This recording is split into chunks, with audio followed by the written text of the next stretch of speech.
I, 28 female, invited my ex to my wedding to be the bigger person because our friend group is still intertwined. I thought it was a mature, harmless gesture.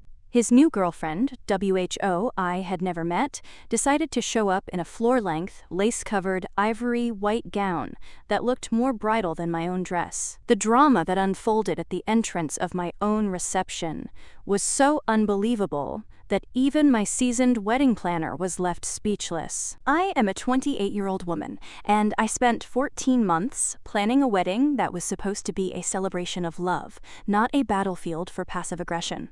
My fiancé, now my husband Liam, is the kind of man who makes spreadsheets for fun and remembers the names of my childhood pets. He is calm, he is logical. He is everything my ex, Mark, was not. The planning process was meticulous. We agonized over everything from the font on the invitations to the specific shade of navy blue for the napkins. Every detail was a tiny monument to our relationship. We wanted a day that felt like us, warm, joyful, and completely, utterly drama-free. That was the dream. Inviting Mark was a decision I debated for weeks. We had dated for 3 years in our early 20s, and the breakup was messy, but time had smoothed the sharp edges. We now shared a large, tight-knit group of friends, and not inviting him would have felt like drawing a line in the sand, forcing people to choose sides. Liam, in his infinite patience, told me it was my call. He said he trusted my judgment and just wanted me to be happy and comfortable, so I sent the invitation. It felt like the mature thing to do. The high road, a testament to personal growth. Mark RSVP'd yes for himself, and a +1.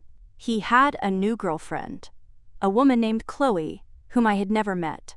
My only knowledge of her came from the curated perfection of her social media profile, which was a sea of inspirational quotes and heavily filtered selfies. It all seemed harmless enough.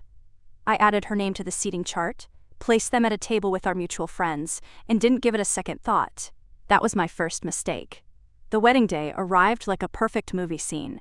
The sky was a soft, cloudless blue. The venue, a restored barn with fairy lights woven into the rafters, looked like something out of a storybook.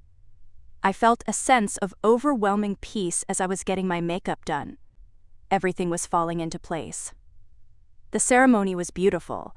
I cried during my vows.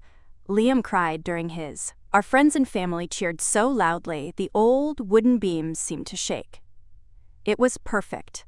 The transition to the cocktail hour was seamless. Guests were mingling on the lawn, sipping champagne and playing lawn games. I was floating, not walking, through the crowd, my heart so full I thought it might actually burst. And that is when I saw them arrive, Mark and Chloe. They were late, missing the entire ceremony, but that was the least of the problems. The problem was the dress. It was not just a white dress.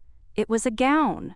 It was floor-length, made of delicate ivory lace over a silk underlay.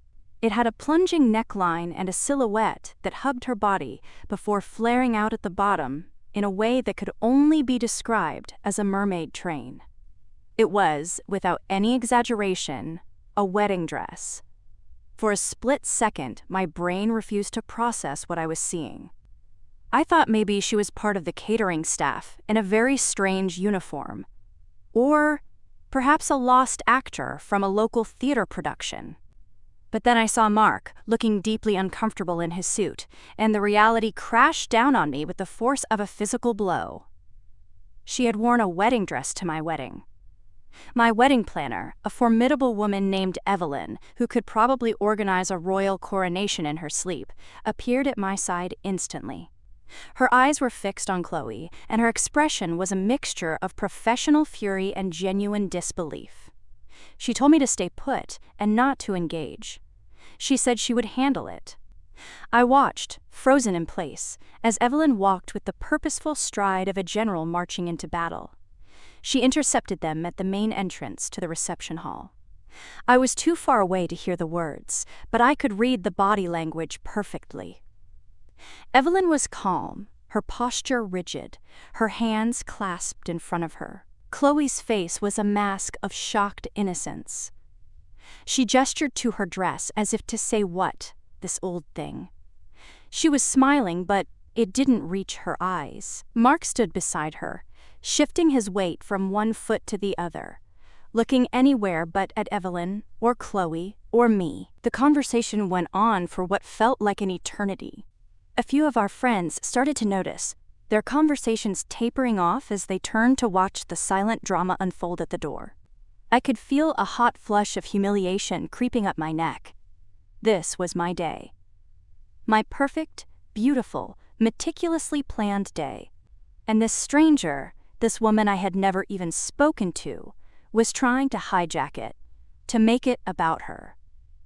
Finally, Evelyn gave a single, firm shake of her head.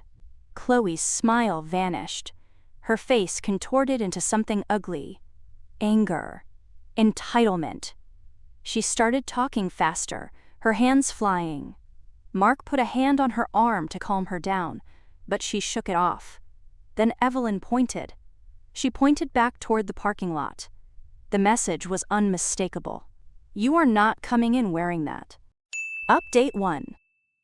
The standoff at the door concluded when Evelyn, with the unyielding authority of a Supreme Court justice, made it clear that there were only two options.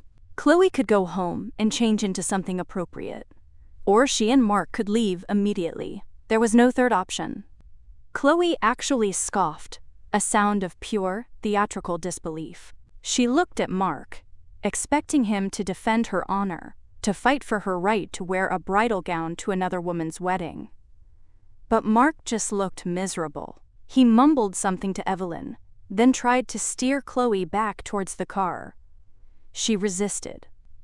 For a horrifying moment, I thought she was going to try and push past Evelyn and make a run for it. But my planner was a rock. She did not move an inch. The other guests were now openly staring, and the whispers had started. I could feel dozens of eyes on me, watching for my reaction. I took a deep breath, caught Liam's eye from across the lawn, and gave him a tiny, shaky smile. He immediately started walking towards me, his expression all concern. Defeated, Chloe finally relented. She spun around, her ridiculous train kicking up a cloud of dust, and stomped toward the parking lot, with Mark trailing weakly behind her. Evelyn walked back to me, her face a calm mask, and quietly said that the situation was handled. She told me Mark had promised they would go back to their hotel, so Chloe could change, and they would return later. She also told me she had instructed the security guard at the entrance not to let them back on the property unless the dress code was met. I thanked her, my voice trembling slightly, and she just squeezed my arm and told me to go enjoy my party, because no one was going to ruin this day. I tried. I really did. I danced with Liam. I hugged my parents. I laughed with my bridesmaids. But a small, dark cloud now hung over the celebration. The story of the woman in the white dress was already spreading like wildfire. Every conversation seemed to pause for a second when I approached. I felt like a spectacle at my own wedding. An hour went by, then another. Mark and Chloe never came back. Part of me was relieved. The other part of me was waiting for the other shoe to drop. Update 2. The other shoe dropped not with a bang, but with a series of phone notifications. Near the end of the night, as the party was winding down, and the last of the guests were saying their goodbyes, my maid of honor, Jessica, pulled me aside.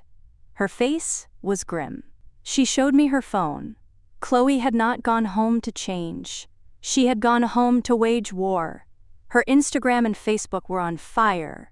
She had posted a carefully selected, flattering photo of herself in the infamous dress taken in the parking lot of my venue. The caption was a masterpiece of manipulative fiction. She wrote about how she had been so excited to celebrate her boyfriend's old friend's special day. How she had spent a fortune on her beautiful new ivory cocktail gown. And how she had been brutally humiliated and refused entry by a cruel, jealous Bridezilla and her aggressive staff. She claimed I had screamed at her and made her cry in front of everyone. She painted herself as the innocent victim of a petty, insecure woman who couldn't stand to see anyone else look pretty. The post was already flooded with comments from her friends, all of them expressing their outrage. They called me horrible names. They told Chloe how stunning she looked, and how I was clearly just threatened by her beauty. Mark was completely silent. He had not commented, he had not defended me, he had not done anything. He had just let her light the match and walk away. A cold, hard anger replaced the humiliation I had felt earlier. This was not a misunderstanding. This was a deliberate, calculated act of sabotage. She had planned this. The late arrival, the dress, the dramatic scene, the immediate social media campaign. It was all designed to inflict maximum damage. Liam found me a few minutes later, saw the look on my face, and took the phone from Jessica. He read the post, his jaw tightening with every word. When he finished, he looked at me and said 4 simple words that cut through all the noise. "We will deal with this tomorrow." He then wrapped his arms around me and held me while I cried, not for the drama or the humiliation, but for the sheer, unadulterated malice of a stranger who had tried to poison the happiest day of my life. The day after the wedding was supposed to be a blissful, hazy bubble of leftover cake for breakfast and opening gifts in our pajamas. Instead, it was tainted by the digital venom that Chloe was continuing to spew online. Liam was a fortress. He made me coffee, muted my phone notifications, and insisted we focus on the positive, but the damage was already seeping into our social circles. The story, or rather Chloe's version of it, was spreading. People who were not at the wedding, who only knew me and Mark peripherally, were seeing her posts. They saw a picture of a beautiful woman in a stunning dress and a caption full of tears and accusations. They had no context, no reason to doubt her. My phone started buzzing with texts from friends and acquaintances. Some were supportive, expressing their disgust at her behavior. Others were more hesitant, asking what had really happened, as if there was some version of reality where her actions were justifiable. The worst part was the silence from our mutual friends who had been at the wedding, the ones who had been at Mark and Chloe's table. They had seen the dress. They had seen the confrontation. Yet most of them were staying conspicuously quiet, presumably to avoid getting caught in the crossfire. It was an incredibly isolating feeling. Liam and I were scheduled to leave for our honeymoon in Italy the next day. A huge part of me wanted to cancel everything, to stay home and fight this ridiculous battle, to clear my name. But Liam was firm. He said that was exactly what Chloe wanted. She wanted to live rent-free in my head. She wanted to ruin not just the wedding, but the days and weeks that followed. He told me the best revenge was to go on our trip, have an amazing time, and ignore her completely. He was right. So we packed our bags, and I made a solemn promise to him and to myself that I would not check her social media for the entire 2 weeks we were away. I would not let this woman steal one more second of my joy. The first few days in Italy were a struggle. My mind kept drifting back to the drama. I would catch myself replaying the scene at the door, composing furious arguments in my head. But the beauty of the Amalfi Coast is a powerful antidote to pettiness. The sunshine, the incredible food, the sheer romance of it all slowly worked its magic. I was starting to relax. I was starting to forget. And then, one evening, while we were having dinner, my phone buzzed with a call from Evelyn, my wedding planner. I was hesitant to answer, but she had been such a rock for me I felt I owed it to her. Her voice was calm and professional as always. She said she was calling because she had heard about the online situation. She also said that she and my wedding photographer had put together a little insurance package for me. It was a shared folder containing several high-resolution, time-stamped photos of Chloe and Mark arriving at the venue. The photos were crystal clear. They showed the dress from every angle. They showed her smiling smugly as she walked from the car. They showed the full length of the train. And most importantly, they showed my own dress in the background of one shot, providing a perfect, damning comparison. Evelyn said these were my property, and I could do with them what I wished. She ended the call by saying that in her 20 years as a planner, she had never seen such a blatant attempt to sabotage a client's wedding, and she would be happy to provide a professional statement to that effect if I ever needed it. Update 3. When we got back from our honeymoon, I was tanned, rested, and armed with photographic evidence.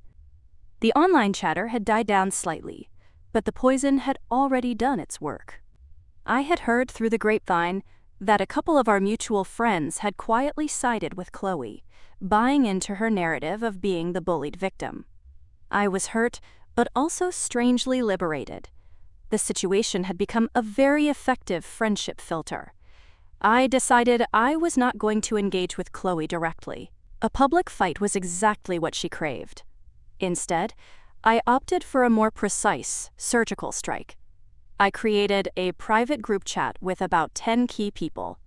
This group included my bridesmaids, a few of Liam's groomsmen who were close to the situation, and, most importantly, a couple of the neutral friends from that shared social circle who I knew were influential gossip spreaders. I kept the message simple, calm, and factual. I wrote that I knew there had been a lot of talk about what happened at my wedding, and I wanted to clear the air privately so we could all move on. I briefly explained that a guest had arrived in a dress we felt was inappropriate, that she was given the option to go and change, but chose to leave and post a false narrative online instead. And then I attached the photos from Evelyn. I ended the message by saying this was the first and last time I would be addressing the situation, and my focus was on my marriage and my happiness. I hit send, and then I put my phone down and walked away. I did not need to watch the fallout in real time. The truth was out there now, and I had to trust that it would be enough. It was more than enough. The photos were undeniable. Seeing the side-by-side evidence, no one could possibly defend her choice of attire. Within an hour, I got a text from one of the friends in the chat. It just said, "Wow, okay, I get it now, I am so sorry." Then another, and another. The tide turned almost instantly. The narrative that I was a bridezilla evaporated. The new narrative became about Chloe's bizarre and malicious behavior. People started looking at her old posts through a new lens, seeing the narcissism and the desperate need for attention that had been there all along. The quiet friends who had avoided taking sides suddenly found their voices, messaging me privately to offer their support and apologize for not speaking up sooner. Update 4. The final chapter of this ridiculous saga came a week later, in the form of a long, rambling text message from Mark. It was the first time I had heard from him since he had trailed his girlfriend out of my wedding venue. The message was not an apology. It was a request. He said Chloe was having a really hard time because of all the negativity. He said people were being mean to her, and that my friends were ganging up on her. He then had the audacity to ask if I could please tell everyone to back off, because it was affecting her mental health. I read the message twice to make sure I was not hallucinating. He had watched her attempt to ruin my wedding day. He had remained silent while she slandered me online for weeks. And now he was contacting me to protect her from the consequences of her own actions. All the lingering sadness or nostalgia I ever had for our past relationship completely vanished in that moment and was replaced by a profound sense of pity for him. He was weak, and he was a coward. I did not want that in my life. I replied with a single sentence. I told him that his relationship and its consequences were not my responsibility. Then I blocked his number. I blocked Chloe on every platform imaginable. I did a mental spring cleaning, distancing myself from the few friends who still tried to justify Chloe's behavior. The drama was over. The air was cleared. The trash had taken itself out. My wedding day had a scar on it now, but it was a tiny one. It was overshadowed by the memory of Liam's face when he saw me walk down the aisle, by the laughter of our families, by the dance we shared as husband and wife. The incident did not ruin the day. It just revealed truths that were always there, waiting just beneath the surface. And for that, in a weird way, I am almost grateful.